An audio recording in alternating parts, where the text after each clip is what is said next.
Okay, thank you. I'd like to welcome our guests. I mentioned earlier in the proceeding that you would be attending. We have with us Claudia Prémont, bâtonnière du Québec, Lise Tremblay, directrice générale, Barreau du Québec, and Paul Levet, representing AGFO. And I'm going to start with the introduction for Paul first. He is a partner at Stockwoods in Toronto, pratique le droit depuis plus de 25 ans, lauréat du prix Lincoln-Alexander, dernière année, et ici comme membre du conseil et président sortant de l'AGFO.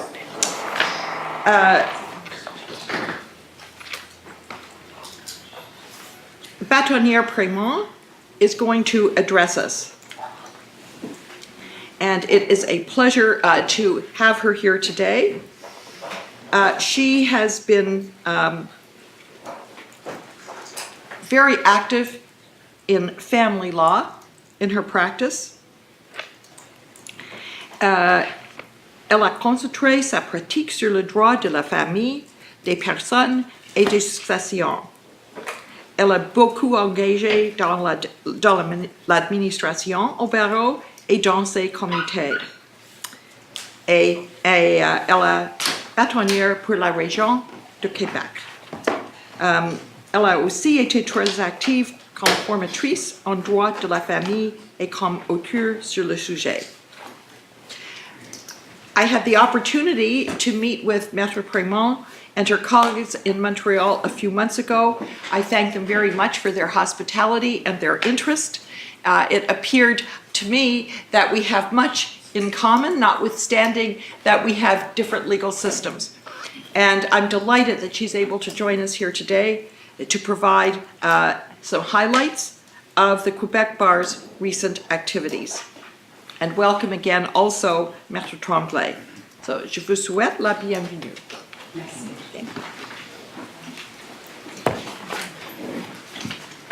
Alors bonjour, je suis heureuse d'être ici avec vous. Dear Madame Treasurer, dear board members, dear colleagues, first I want to say that it is a great pleasure for me to be here today and wish to thank you for giving me the privilege to address you a few words. I know that the lunchtime is past, but I will try to do it as fast as possible. Nearly a year ago, the Quebec Bar was renewed. The new governance set up not only demonstrated the leadership of our bar, but also brought new force and increased efficiency, effectiveness, and flexibility. The major changes are the mandate of the President, me, is now a 2-year mandate, renewable for another period of 2 years. The board has been reduced to 16 members instead of 37 members. 4 members are representing the public and have been nominated by the Office des Professions. The Council of the Sections has been created and is the new advisory body of the Quebec Bar and allows the board to get the pulse of the different regions of Quebec, since members of the council are the bâtonniers of each region of Quebec. We should be proud of this success, achieved through teamwork from the Council of the Sections and the Quebec Bar. With this new governance, I hope for a more respected profession, as well as a lively, vibrant, and healthy one. However, to be respected, we must be relevant. The question we must ask ourselves is, are we still relevant in the eyes of the public? The transformation of the legal culture takes greater shape with the new Code of Civil Procedure that offers us an incredible opportunity to demonstrate our relevance. As you probably know, the new code encourages both parties to consider alternative ways of settlement or resolution of conflicts before going to court. Quebec Bar works to support this culture change with its Masters in Solutions campaign, Maître en Solutions in French, and the addition of Article 42 of the new Code of Professional Conduct of Lawyers concerning the obligation of the lawyer to inform and advise his client about all available means for settling his dispute, including dispute prevention and resolution methods. Also, for over 10 years, the Quebec Bar offered training in participatory justice to allow lawyers interested in this field of practice to be able to provide citizens with what many of them want to resolve their dispute other than through the courts. With the arrival of the new code, a practice aid kit was put online containing all the forms, guidelines, and advice on the implementation of the new code. We put in place an enforcement team code consisting of lawyers of the Research and Legislation Service that will be the drop point of the various issues raised by lawyers and who will make the connection with the various courts and the Minister of Justice. Another aspect to a respected profession is a review of the billing methods for legal services. The boundaries of the business model based solely on hourly billing for legal services command a change of mentality and the adoption hereto of alternative pricing methods. The adoption of new business models could help us deal with the issues raised in our report, the hourly rate at the time of reflection. This report is the result of extensive consultation in 2015 with focus groups from different backgrounds. The main observation made is that over 70% of the members in the Quebec Bar still use hourly billing. Simple and easy to understand, billable time is used to plan the budget of a firm or a legal department in order to assess performance, remuneration, and determine the granting promotion to staff lawyers or profit sharing between partners. However, the model of hourly billing has reached its limits. Let's be clear. There is no question for the Quebec Bar to regulate the hourly billing. Moreover, it is also clear that the hourly rate will survive because it can be the best billing method for some issues or situations. What we promote is that new models emerge so citizens come back in our offices. The Quebec Bar adopted an action plan to initially deploy the report, to educate members of the profession, and to develop new fee agreements that propose alternative methods of pricing. We will also offer training based on the establishment of business models, including evaluation of the cost of producing a legal service and the cost of a file, and to stimulate the necessary changes. Another important file for a respected profession is our active participation in the Quebec Forum on Access to Civil and Family Justice. The Quebec Bar is a member of the Director Committee of the Quebec Forum. Within this forum, the Quebec Bar and other legal organizations undertake to work together to pool their resources and work to identify new initiatives that can help citizens to better access civil and family justice. Members of the forum are actually working on a project for all citizens, the No Wrong Door policy, which should permit a citizen to obtain all information needed in a faster and more effective manner. Another big project is the Justice in Northern Quebec. On January 23rd, 2015, the Quebec Bar released Justice in the North, and I think that you have a copy of the report in your file for the reunion of today, today's reunion. The report on 4 missions and meetings held with Aboriginal communities in Northern Quebec since spring of 2013. An electronic copy, I said that.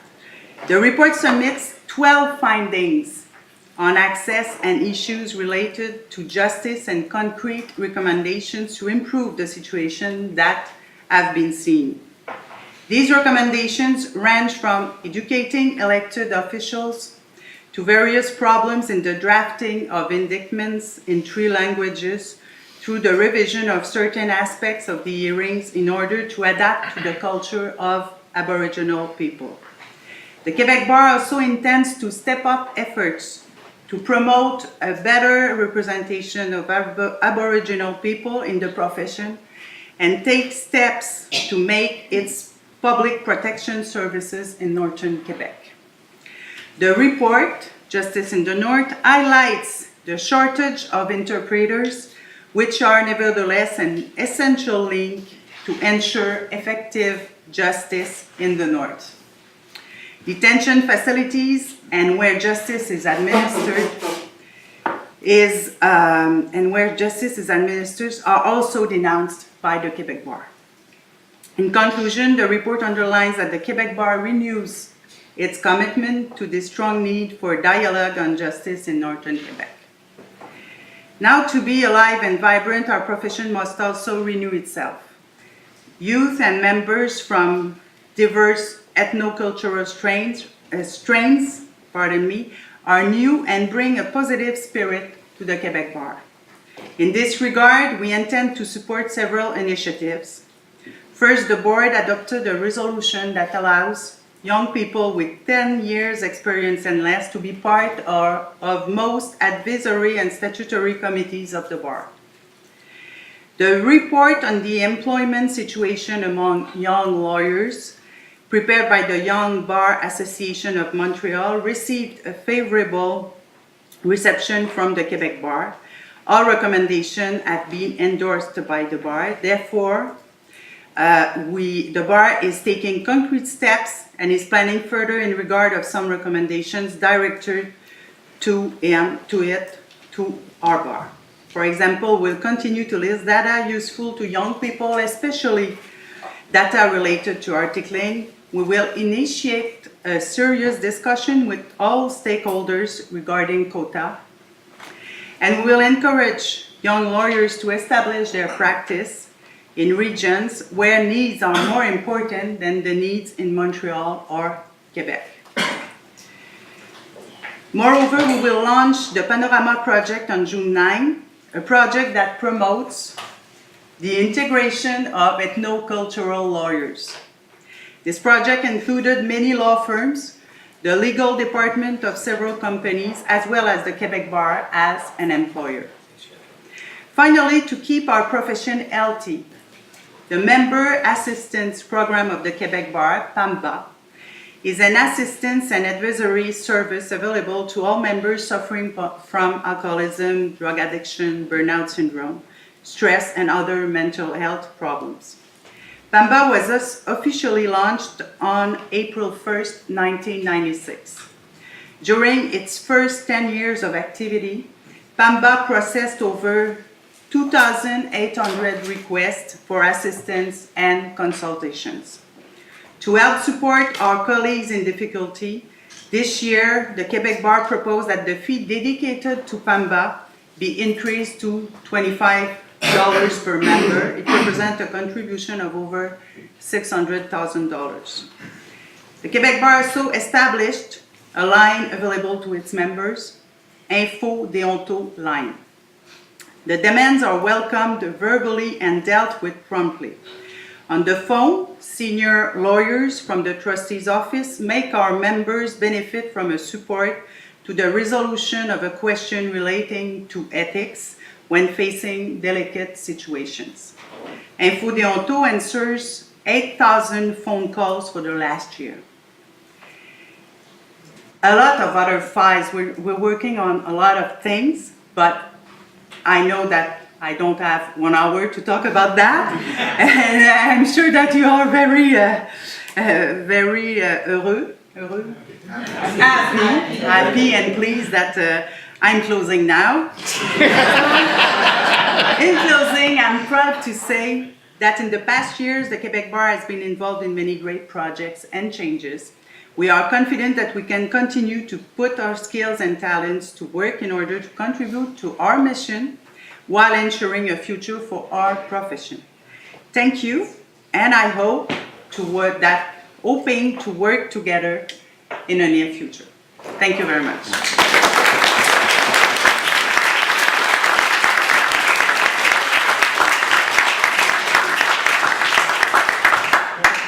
Merci. Merci, Bâtonnière. As indicated earlier, we are pleased that both the Bâtonnière and CEO can join us for lunch, and I would urge you to follow up on any of those very interesting initiatives that was mentioned. I'm sure Bâtonnière would be happy to provide further details. So some close to what we're doing, some sound, very interesting, but not what we're thinking of. So we look forward to more discussion and working with you. Thank you. Thank you. Okay, back to our agenda. We are going to defer the Tribunal Committee report until next convocation. I'd like to deal with the matters requiring decision, however. So can we proceed next to the Professional Regulation Committee report, Mr. Mercer?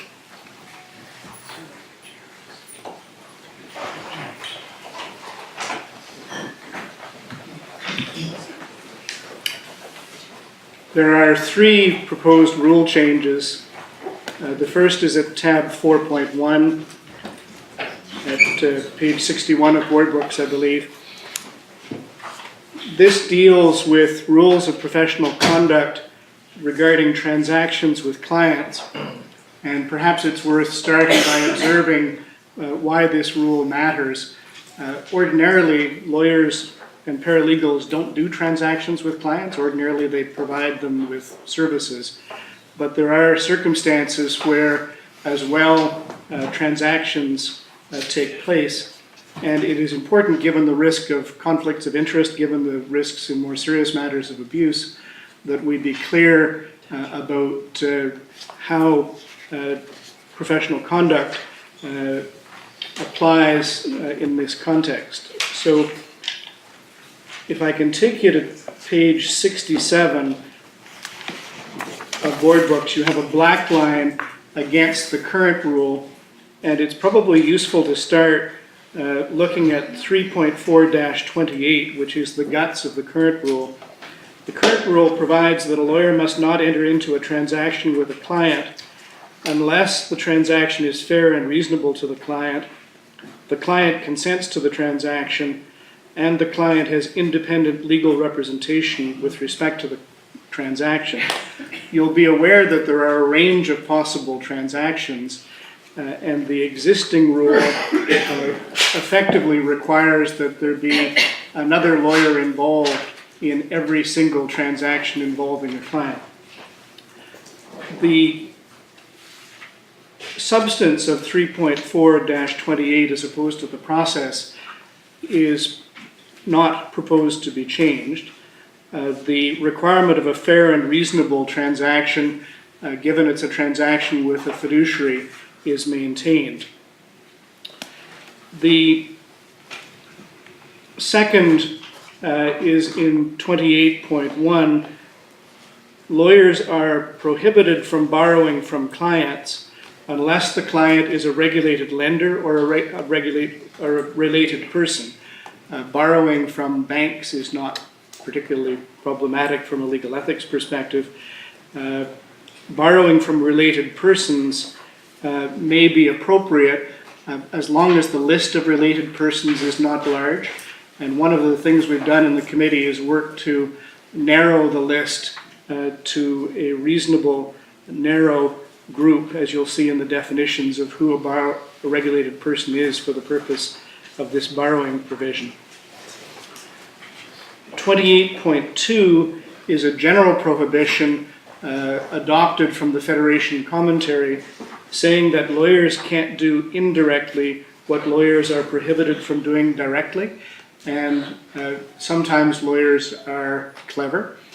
Sometimes they're inadvertently clever, if that's a thought. And what 28.2 is intended to do is allow a look at whether or not the substance has been complied with, irrespective of the form.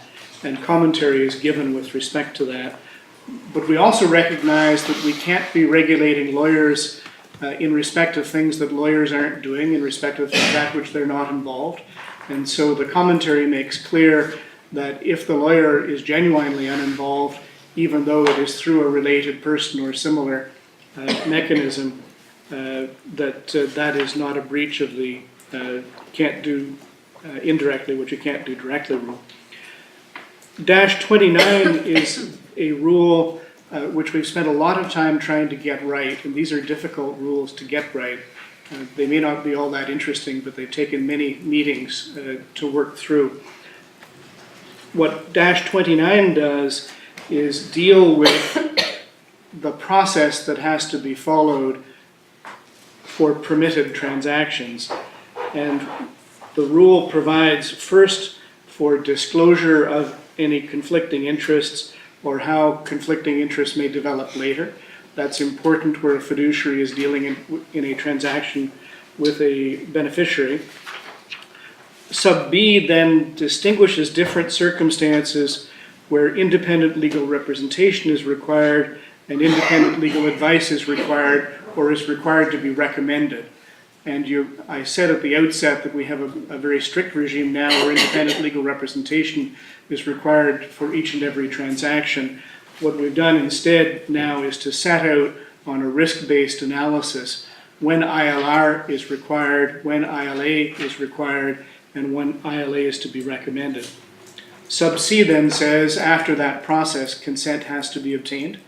It is a trite fiduciary law to say that transactions with clients require consent. The point of the order of this is that consent should follow mandatory ILA, mandatory ILR, or optional ILA.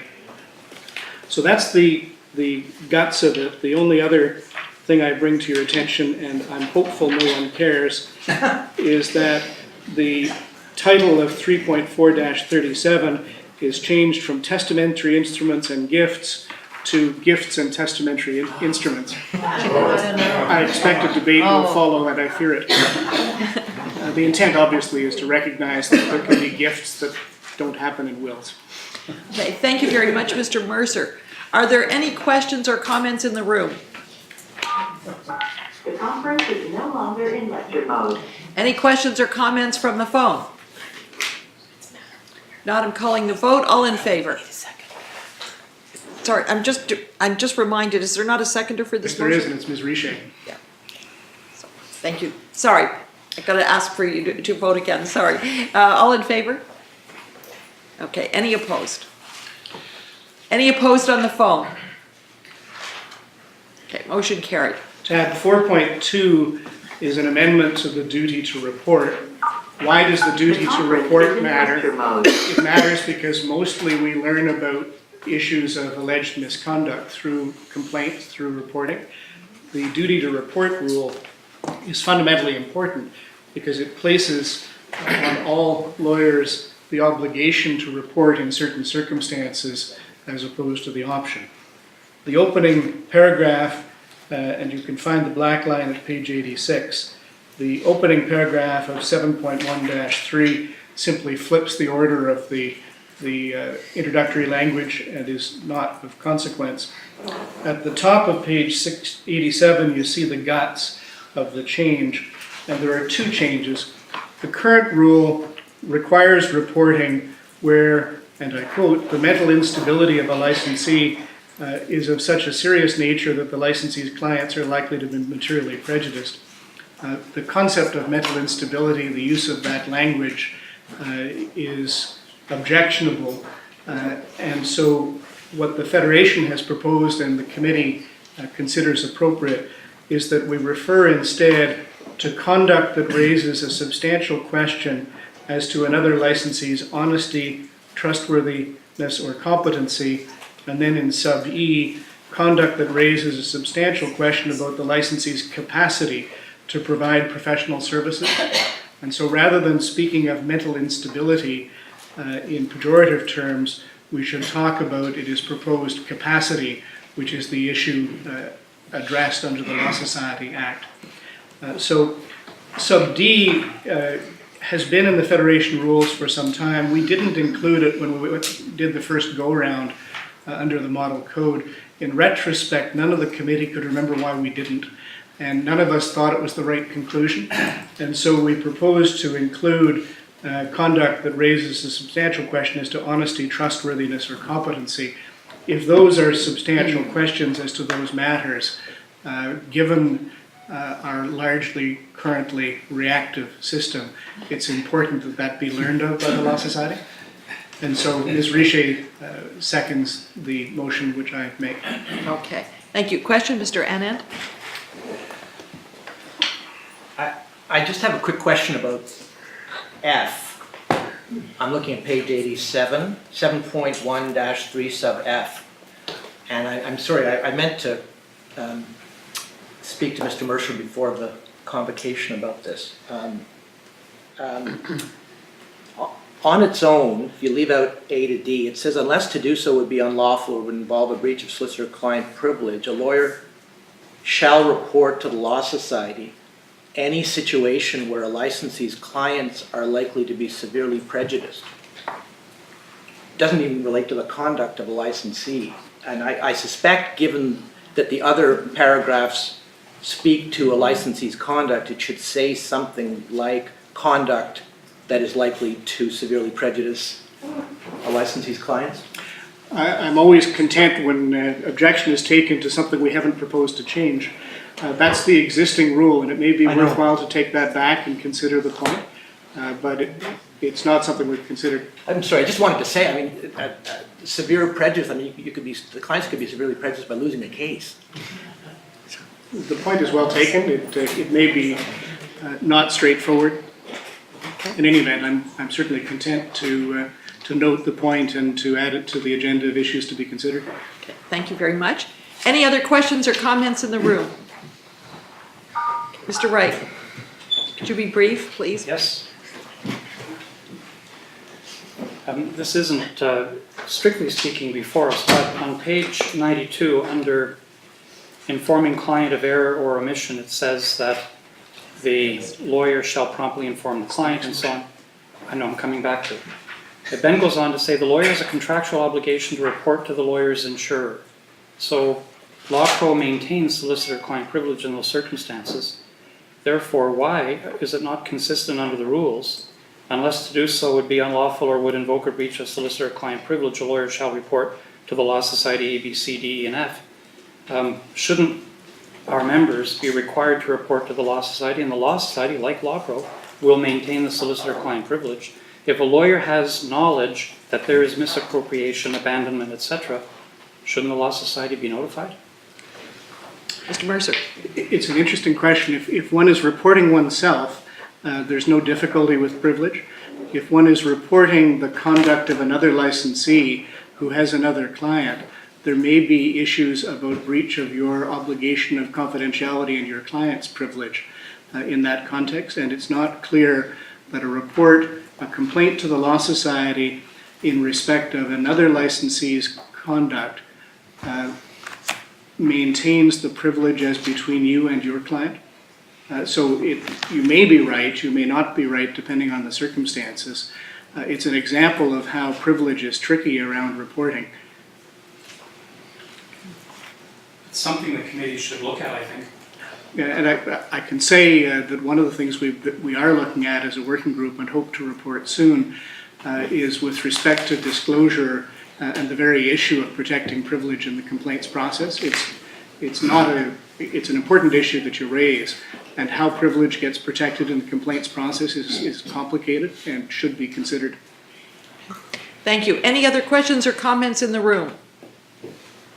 Questions or comments from the phone? Conference is no longer in lecture mode. Yes, I'm sure everyone who was there originally is still on.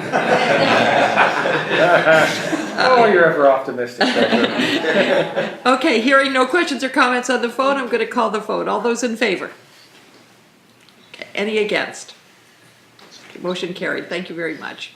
I'll take that as no slight on my presentation. The tab 4.3 is the last and deals with Conference is in the lecture rule mode. dealing with errors and omissions. Why is this rule important? This rule is important because lawyers, as Justice Binney said in Struther, are not mere auto mechanics. We have an obligation to tell our clients when they may have claims against us, when we may have done things which are of concern legitimately to them.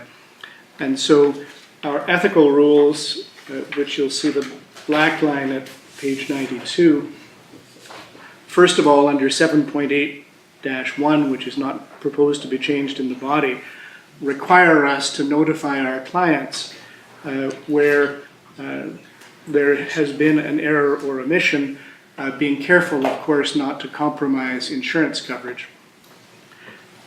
The commentary makes it clearer that this is not the only obligation. There are actually 3 obligations that a lawyer needs to consider in these circumstances. The first is -1, the duty to tell the client. The second is -2, the obligation to report to the insurer or other indemnitor.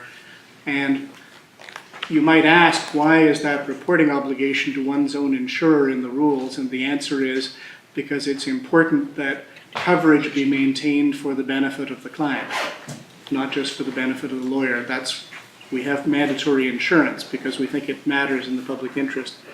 What's changed or proposed to be changed in 7.8-2 is to take out the lawyer may reasonably expect to any circumstance that may give rise to a claim.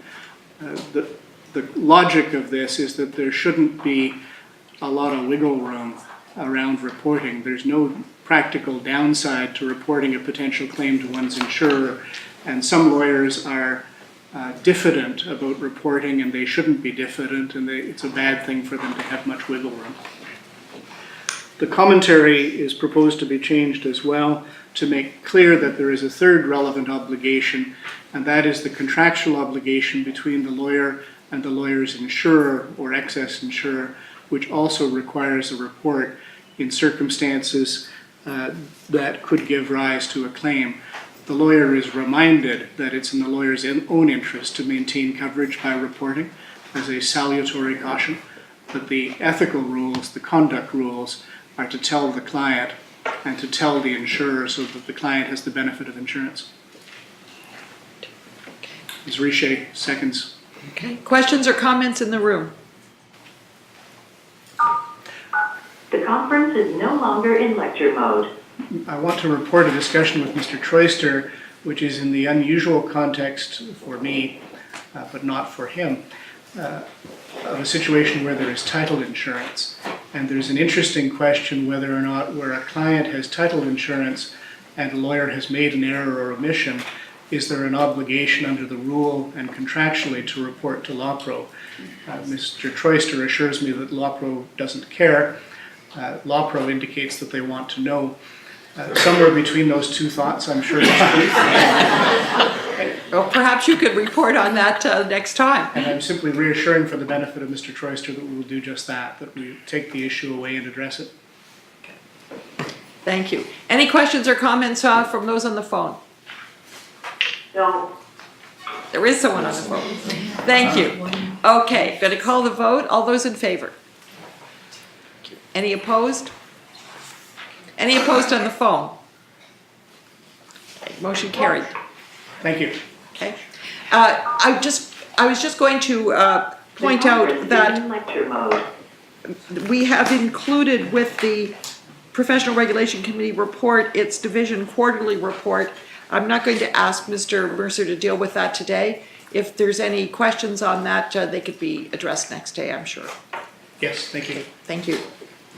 Paralegal Standing Committee report, Ms. Haig.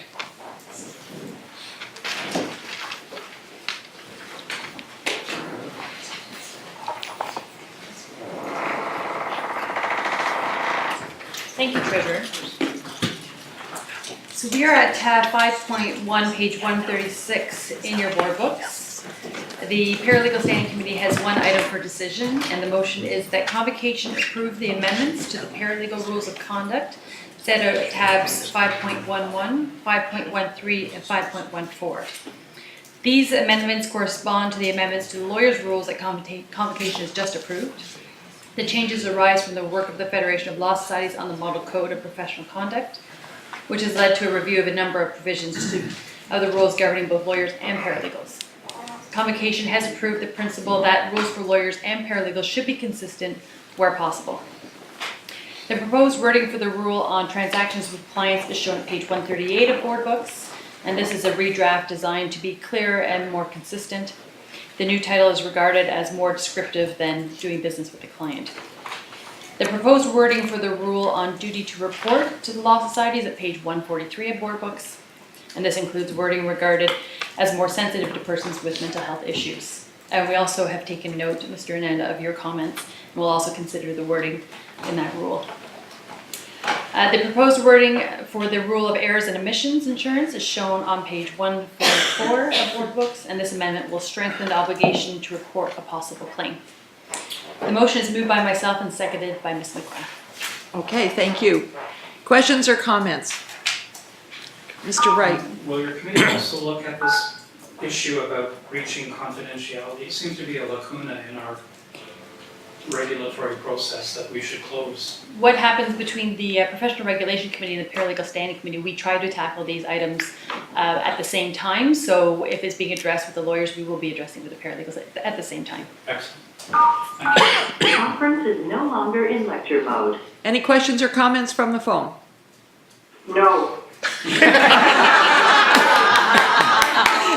you. In that case, I'm calling the vote. All those in favor? Okay, any opposed? Any opposed on the phone? Okay, motion carried. Treasurer- Fine. Oh, I'm sorry. No, just wanted to make sure, Treasurer, you had originally asked that I report on enhancements of licensing. Do you want me to hold that over to the next convocation? I propose that you do. Okay, that's fine. And again, people, if the people have questions, they can be posted. Okay. Thank you very much, Ms. Hay. Thank you, Treasurer. Audit and Finance has 3 items for a decision, all of them relatively routine, and I'll go through them very quickly. At tab 6.1, we have a motion made by me and seconded by Mr. Brett. If he's still awake, that Convocation That's because he's in jet lag, not because of this motion, of this meeting.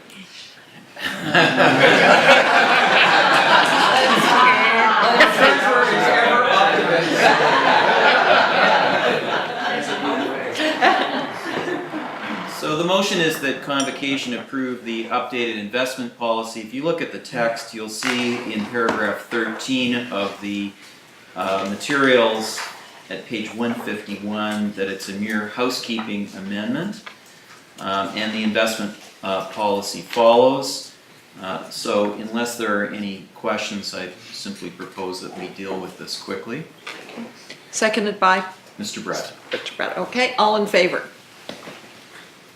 Thank you. Any opposed? The conference is no longer in lecture mode. Anyone opposed on the phone? Motion carried. Thank you. The second motion is at tab 6.2, page 162 of board books, and it's that Convocation approve the continued retention of the portfolio manager, Foyston, Gordon, and Payne. And again, the motion is made by me and seconded by Mr. Brett.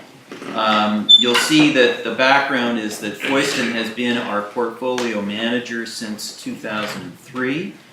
We get a monitoring report on a regular basis from Aon Hewitt, and you'll see that that follows this material starting at page 163. And if I just take you quickly to page 166 of board books, you'll see that that gives a snapshot of the overall performance of the 3 funds where we invest our money, the E&O Insurance Fund, the Compensation Fund, and the General Fund, all of which 3 funds we have monies invested with our manager being Foyston. You'll see there's a brief description there of the current performance of the funds, and basically the story is that over the last 6 months they have somewhat underperformed the market because of our Canadian equity weighting and because of developments in the market. But over a longer time period, we're ahead of our benchmarks. So there's nothing to be concerned about. And in fact, we're basically on track. And this all obviously was all reviewed by Audit and Finance at its last meeting. We have to decide on a regular basis whether we continue with Foyston as our manager, and there's no reason at present to continue another manager. Hence the motion, which again is found at page 162 of board books. Unless there are any questions. Any questions or comments in the room? Any questions or comments from the phone? No. None. Thank you. Calling the motion then, calling the vote, all in favor? Okay. Any opposed? Any opposed on the phone? Okay, thank you, motion carried. Motion carried? Thank you, Treasurer. And then the final motion is at tab 6.3, page 232 of board books, and I think it's probably the most straightforward of the three motions. We have a custodian, CIBC Mellon. You'll see the services they provide are set out in paragraph 21, and the motion is simply that Convocation approve the continued retention of the custodian, CIBC Mellon Global Security Services Company, and again, the motion is made by me, seconded by Mr. Brett. Questions or comments? Any questions or comments from the phone? Not calling the vote. All in favor? Any opposed? Any opposed from the phone? Motion carried. Thank you very much, Mr. Wardle. Thank you. I should just indicate, Treasurer, that there are some reports for information which are found at tab 6.4, including the Law Society's financial statements for the first quarter of 2016, and given the time restrictions, I won't take Convocation through them. Thank you. Thank you very much. I was going to only make one further point. One committee that we have not heard from for a while is the Compensation Fund Committee. And I'm told that they are expecting to be able to report in June. I wanted to mention that in case those wondered. Some subject came up earlier today. So that's where we are. I know they've been waiting for some work to be done in order for them to report. So, okay. Equity and Aboriginal Issues Committee. And this is the Human Rights Monitoring Group, Mr. Shabas.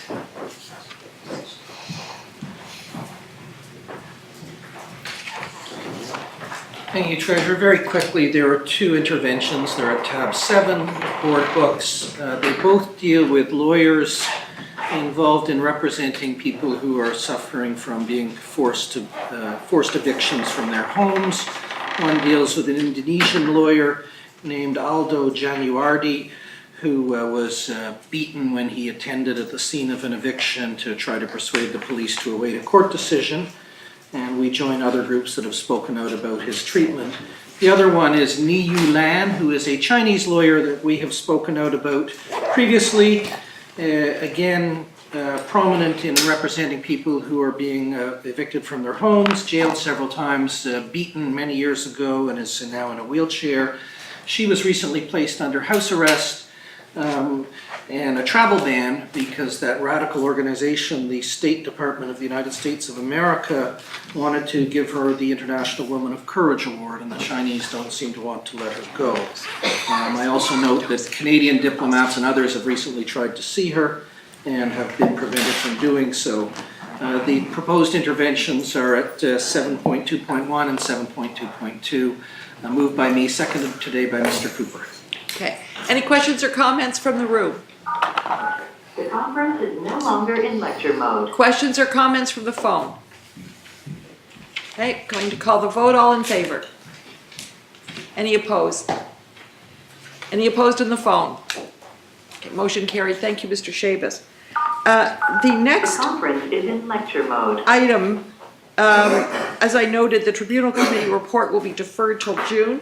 And I'm going to ask for the Federation of Law Societies update to be deferred to that time too. I would point out that the Federation will be holding a council meeting in June before the next convocation. It does not include a conference. When it does, we have frequently invited benchers to attend that, as is relevant for their various committees. But that is not included this time around. It is a council meeting. And so Ms. Politzer will report further on that in June. In camera, we have one item from the Equity and Aboriginal Issues Committee. So I'd ask all those who are not voting members to please, or otherwise life benchers to leave if briefly, and we'll be through fairly quickly, I'm sure.